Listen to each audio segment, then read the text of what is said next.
Facebook soufflera demain ses 10 bougies, mais le réseau social est-il devenu trop puissant? C'est la question qui fâche de 7h15. Et on en parle avec vous, David Abiker. Bonjour. Bonjour Thomas. Spécialiste des réseaux du numérique d'Europe 1. Facebook aujourd'hui, ce sont 1,230 milliard d'utilisateurs dans le monde, c'est ça à peu près? C'est à peu près ça, oui, exactement. Dont 26 millions chez nous en France. 26 millions en France, et puis ça continue à augmenter dans les pays émergents, Afrique, Asie, etc. Est-ce que ça veut dire qu'aujourd'hui, Facebook est devenu une super puissance? C'est quand même la population de l'Inde, 1,2 milliard. Alors, sur le papier, c'est une super puissance, parce qu'effectivement, quand vous alignez 1 milliard de membres comme ça, vous dites on existe, on est là, c'est puissant. Sauf que Facebook peut pas faire un pas, peut pas lever un sourcil sans anticiper la réaction de ses membres. Et au début de Facebook, il n'y avait pas de publicité. Et quand Facebook a commencé à introduire la publicité, 3 ou 4 ans après sa création, eh bien, ses membres faisaient des pétitions, ruaient dans les brancards, etc. Donc, ils sont pas partis pour autant. Donc, on peut être puissant par la taille et par le nombre de membres, et en même temps, avec une autonomie qui doit se prendre très progressivement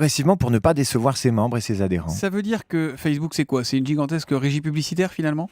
Ah, pas que ça. C'est d'abord un réseau social. C'est un réseau social, et ensuite, il est financé par la publicité. Parce que quand vous arrivez pour vous inscrire sur Facebook ou que vous voulez vous connecter, il y a un petit texte qui dit on est gratuit, on le restera toujours. Ça veut dire que la vocation... C'est vrai ça? On peut le croire? Ah, on peut imaginer, oui, que ça reste gratuit, de la même façon que d'autres médias qui vivent par la publicité continuent d'être gratuits pour leurs auditeurs. Évidemment. Comment va évoluer Facebook selon vous, David Abiker? On constate, semble-t-il, qu'il y a de plus en plus d'utilisateurs de plus de 55 ans. Et ce matin, le Parisien disait que pour les ados, visiblement, c'est déjà un peu dépassé. C'est vrai ça ou pas? Ça a toujours été comme ça. C'est-à-dire comme le réseau social est leader, de toute façon, les plus de 55 ans, les seniors, ils viennent en nombre. Et puis les ados essayent un peu tout. Et en essayant un peu tout, d'ailleurs, tout en restant sur Facebook, les ados donnent des idées à Facebook. Quand Facebook a fait l'acquisition d'Instagram, c'était pour aller chercher... C'est ça, ils ont acheté ça, ils ont payé ça très cher, effectivement, 1 milliard. Quand ils sont allés chercher Instagram, ils sont allés aussi chercher les ados. Et demain, Facebook, ce sera évidemment le navire amiral du réseau social.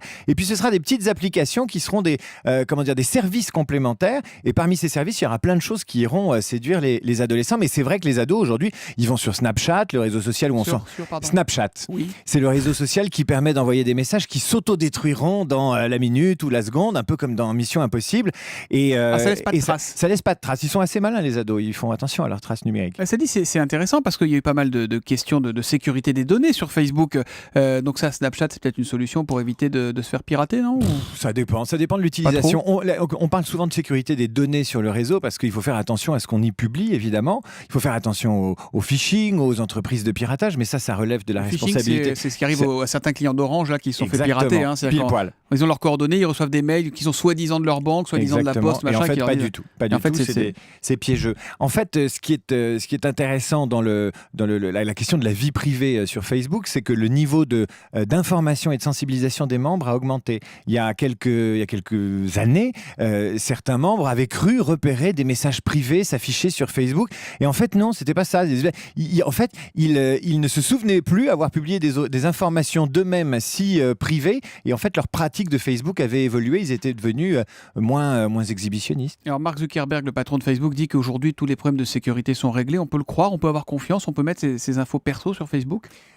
Moi, je dirais que j'irai pas mettre mon numéro de compte en banque sur Facebook, oui. J'irai pas mettre des photos de ma famille sur Facebook, ou en tout cas, je ne mettrai pas des photos de ma famille, je les partagerai pas avec trop de monde. Et je dirais que sur Facebook, on peut partager des choses très intimes avec peu d'amis, et puis des choses sans grand enjeu avec beaucoup d'amis. Il faut faire juste attention à sa politique éditoriale. Et il faut mettre des filtres, c'est finalement assez simple à faire quand on va sur le menu pour... C'est pas si simple, c'est un reproche qu'on peut faire à Facebook aujourd'hui, c'est que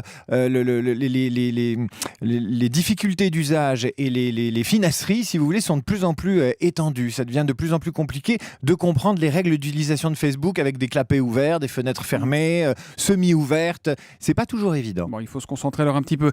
Parmi les pouvoirs qu'on prête à Facebook, à tort ou à raison, on dit que c'est un outil important quand on cherche du travail. C'est vrai ça ou pas?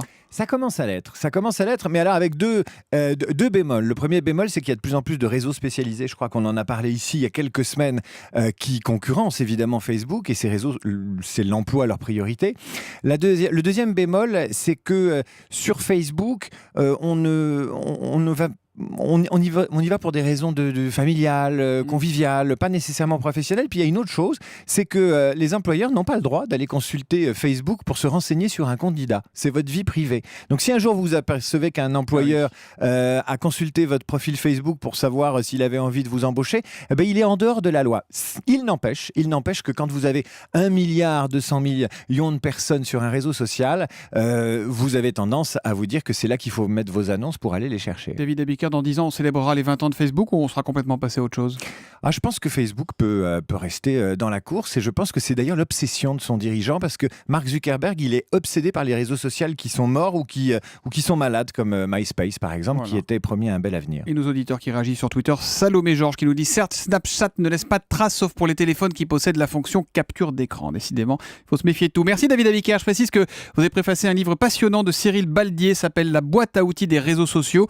C'est aux éditions Duno. On retrouve ce soir à 20h avec Guy Berenbaum pour Déclic et Déclac, des CDC sur Europe 1. Et vous recevez précisément le patron de Facebook, Laurent Soli. On a beaucoup de chance. On a beaucoup de chance et les auditeurs peuvent vous poser leurs questions. Merci Thomas. Bonne journée.